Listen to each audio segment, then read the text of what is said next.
This is Bloodline, an action thriller short. It's actually meant to be pitched as a movie.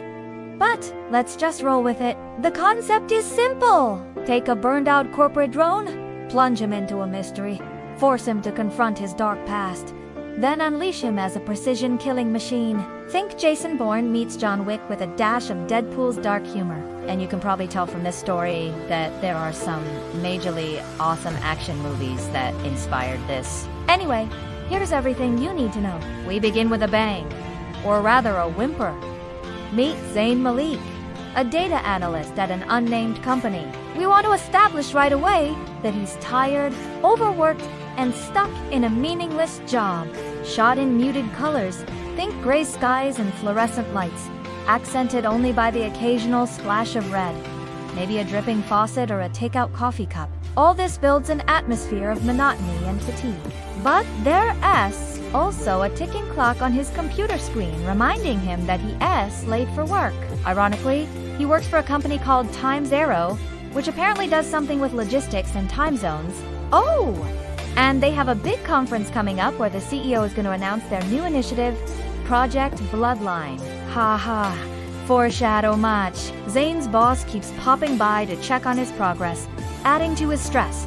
But Zayn doesn't care. His mind is elsewhere, probably fantasizing about quitting, starting a farm in Iowa, or joining a monastery in the Swiss Alps.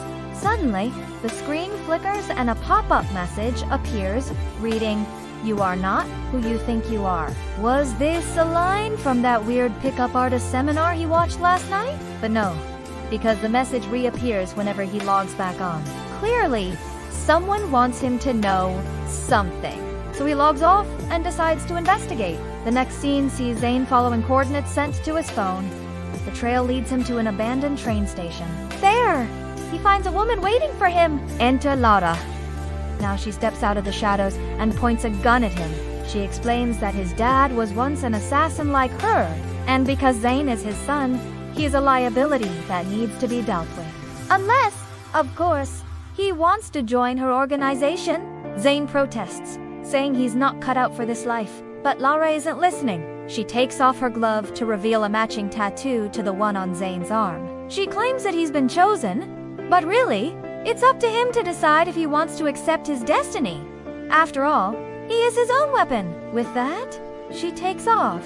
Zayn stands there contemplating his choices, unsure of what to do next. But ultimately, he chooses to follow her. Next, we find ourselves inside a safe house filled with other highly skilled operatives. Lara briefs Zayn on what's going on. In simple terms, they're all terminally ill and looking for a cure. Their benefactor, a mysterious figure known as the Collector, has agreed to help them, but only if they complete a mission. It's a chance at redemption, but also a way to buy more time. As the briefing continues, flashbacks reveal the circumstances surrounding his father's death. It seems he was set up by none other than Victor, a former agent who now works for the enemy. Lara gives Zayn a burner phone and tells him to call her when he is ready to get started. Then she sends him on his first mission. So now it's up to Zayn to take out a target, but not in the traditional sense. See? This mission isn't about pulling the trigger. It's about sending a message. Zayn finds his target and sneaks up behind him, placing a business card on his desk. On it is a website link and a message warning him to stay out of the crossfire. The target panics and runs, but Zayn's already one step ahead. He's got a GPS tracker on him and knows exactly where he's headed. The target tries to call the police, but it's too late. When he gets home, his family is already gone. They were taken to a safe location earlier, thanks to Zayn's intel. Mission accomplished. Zayn moves on to the next target. As the body count rises, so does the body cam footage. We learn that the Collector is the mastermind behind the assassin program. Each operative was recruited and trained for a specific purpose.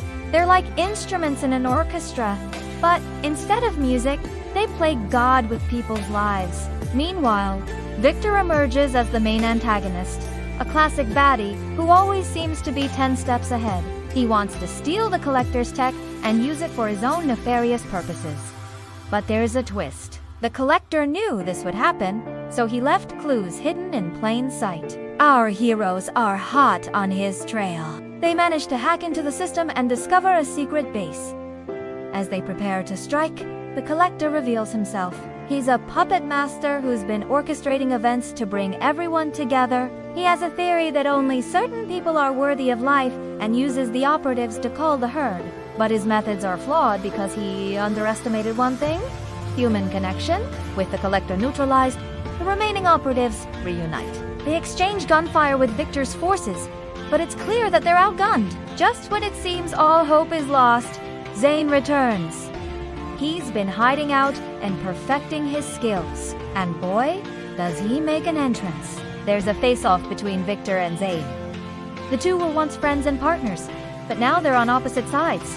Flashbacks reveal the extent of their brotherhood and the betrayal that tore them apart. In a surprising move, Victor lets slip that he knows something about Zayn's mother. This revelation changes everything and leads to a shocking conclusion.